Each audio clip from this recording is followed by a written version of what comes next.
Okay,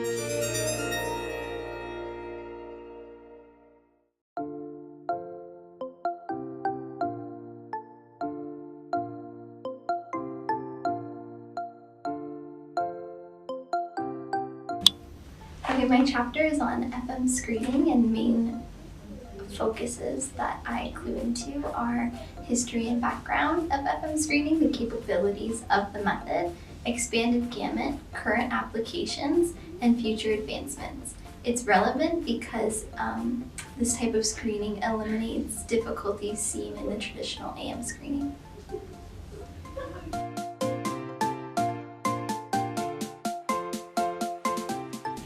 I was interested in researching FM screening for a class that I had, and I did this paper because I was very interested in the capabilities that this type of screening has, and I was genuinely wanting to learn more about this topic.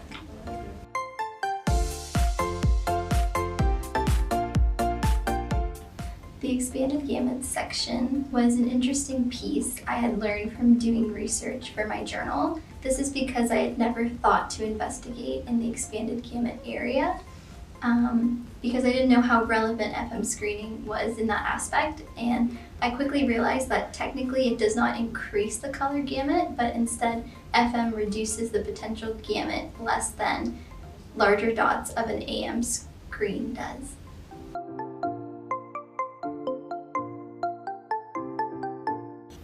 A key finding was when I found that FM screening can also accomplish a high LPI integrity. In comparison, rosette patterns created with AM screening can often present a high frequency moire, which makes conventional screening unreliable.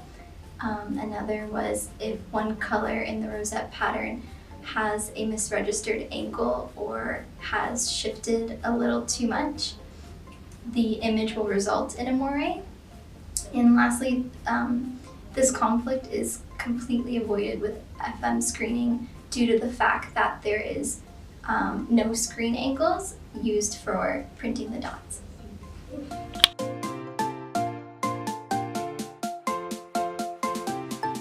Given the capabilities of FM screening, its use in the graphic communications industry will almost definitely continue to grow and increase in the coming years. As its popularity increases, so will the advancements made in the technology and its applications. The closer to continuous tone that FM screening gets, the more it will improve production quality in all industries that utilize it.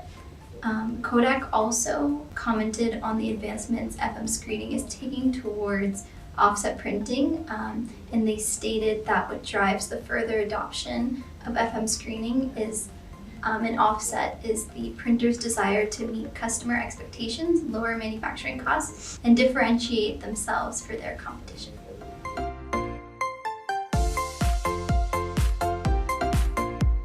Other industries that use this technology, FM screening, is the newspaper industry. They largely use it primarily due to its ability to print smaller line screens than the normal newspaper print standard. And FM screening is also used in the fashion industry. It provides and proves to give printed patterns higher quality and color compared to AM screening. This is due to the large gamut range. It also has finer detail within designs. This is also seen in the interior design industry for the same reasons of patterns and wallpapers and very intricate designs use FM screening.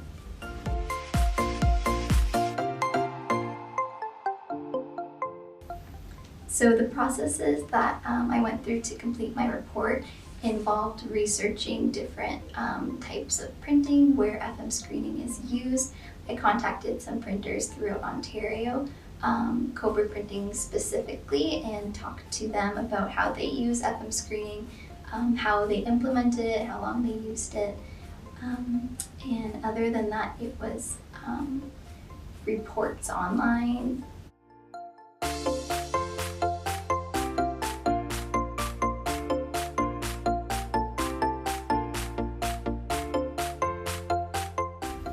I believe that industry professionals should be aware of FM screening because it's a leading an advanced printing mechanism that seems to be striving towards continuous tone and enhancing the print and graphic communications industry.